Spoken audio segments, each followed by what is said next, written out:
बांके बिहारी मंदिर कॉरिडोर का विरोध कर रहे सेवायत गोस्वामी व स्थानीय व्यापारियों के समर्थन में अब किन्नर महामंडलेश्वर हिमांगी सखी ने भी पूर्ण रूप से समर्थन देने का ऐलान किया है। बांके बिहारी मंदिर पहुंची किन्नर महामंडलेश्वर हिमांगी सखी ने सेवायत गोस्वामी व ब्रजवासियों को अपना समर्थन देते हुए कहा कि देश के यशस्वी प्रधानमंत्री एक बार ब्रजवासियों की बात जरूर सुने। आज सेवायत और ब्रजवासियों को जो कष्ट है वह बांके बिहारी जी का कष्ट है। ऐसा न हो कि ब्रह्मांड नायक की नाराजगी उनकी कुर्सी को भी हिला कर रख दे। जिस तरह अयोध्या में हार का सामना करना पड़ा, उसी तरह मथुरा में भी हार का सामना करना पड़े। कहा कि राजा का काम प्रजा के पीड़ा को सुन उसे दूर करना है, न कि उसे नजरअंदाज करना। उन्होंने कहा कि सूबे के मुख्यमंत्री योगी आदित्यनाथ को खुद उनकी पीड़ा को सुनना चाहिए। धर्मेंद्र ब्यूरो मथुरा की रिपोर्ट वृंदावन। समर्थन दिया गया है, अभी नहीं जा रही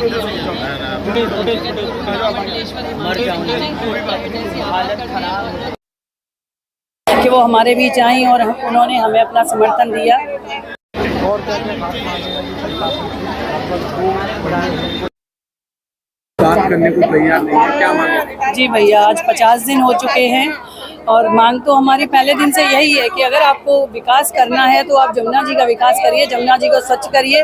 कॉरिडोर बनाना है, जमुना पल्ली पार बनाइए कॉरिडोर, और यहाँ पर आप थोड़ा बहुत चौड़ीकरण कर सकते हैं। और मंदिर तो हम आपको देंगे नहीं, तो हम मंदिर में कॉरिडोर भी और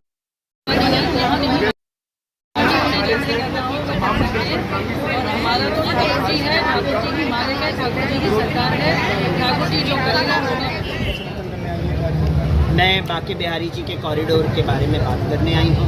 गोसाइयों का समर्थन करने आई हूँ, ब्रजवासियों का समर्थन करने आई हूँ। कोई विरोध नहीं है, कोई गोसाई सरकार का विरोध भी नहीं कर रहा है, मगर अपने मन की बात तो सुनना चाहिए ना। मैं प्रधानमंत्री जी से आपके चैनलों के माध्यम से यही संदेश दूंगी कि आदरणीय प्रधानमंत्री नरेंद्र मोदी जी अपने एयर कंडीशन ऑफिस से बाहर आए, यहाँ आके ज़मीन पे बैठे और हमारा राजा यहाँ के प्रजा की बात को सुने, उनके मन की बात को समझे, गोसाई परिवार के मन की बात को समझे, ब्रजवासियों के मन की बात को समझे। अगर आप गोसाई और ब्रजवासियों के मन की बात को नहीं समझेंगे तो आप बिहारी जी को कैसे समझ पाएंगे? बिहारी जी को कष्ट हो रहा है आज, और बिहारी जी को कष्ट क्यों हो रहा है? क्योंकि उनके गोसाइयों को कष्ट हो रहा है, उनके ब्रजवासियों को कष्ट हो रहा है। और ऐसा ना हो कि कहीं बिहारी जी जो अखिल कोटि ब्रह्मांड के नायक है, अगर वो कहीं रुष्ट हो गए तो पूरा विश्व रुष्ट हो जाएगा, पूरे विश्व में उथल पथल हो जाएगी।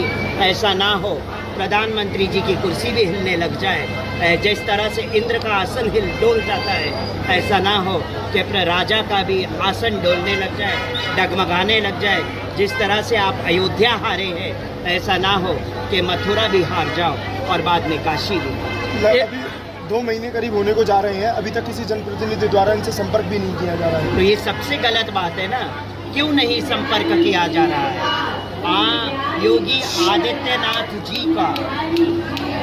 योगी आदित्यनाथ जी का परम कर्तव्य बनता है कि स्वयं आके ब्रजवासियों के मन की बात सुने और गोसाई परिवार के मन की बात को समझे, सुने। ये मुख्यमंत्री का परम कर्तव्य बनता है। मैं मुंबई महाराष्ट्र में रहती हूँ, वहाँ के हमारे मुख्यमंत्री देवेंद्र फडणवीस हमारे मन की बात को समझते हैं, सुनते हैं। तो यहाँ के मुख्यमंत्री क्यों नहीं सुन रहे? उनको स्वयं आना चाहिए, अपने प्रतिनिधि को नहीं भेजना चाहिए। उनका कर्तव्य बनता है यहाँ पे आके मन की बात सुने, समझे। यही मेरा कहना है। किन्नर समाज का आगे क्या एक्शन रहेगा? किन्नर समाज, हमारा वैष्णव किन्नर अखाड़ा के जितने भी महामंडलेश्वर है, यहाँ ब्रजवासियों के समर्थन के लिए आएंगे और तांडव रचेंगे।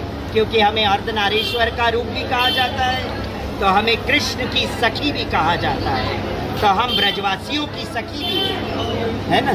तो हमारा सखी का कर्तव्य है ब्रजवासियों का ऋण चुकाना है। तो समय आ गया है, हम हमारा ऋण आखिरी मरते समय तक चुका के जाए। सरकार कह रही है कॉरिडोर बनाना आवश्यक इसलिए कि भीड़ ज़्यादा होने लग गई है मंदिर में। तो ठीक है, बना ले कॉरिडोर। मैं गोसाई परिवारों के साथ अपना बिहारी जी को लेके कहीं और चली जाती। तो कॉरिडोर क्या करोगे फिर आप? कॉरिडोर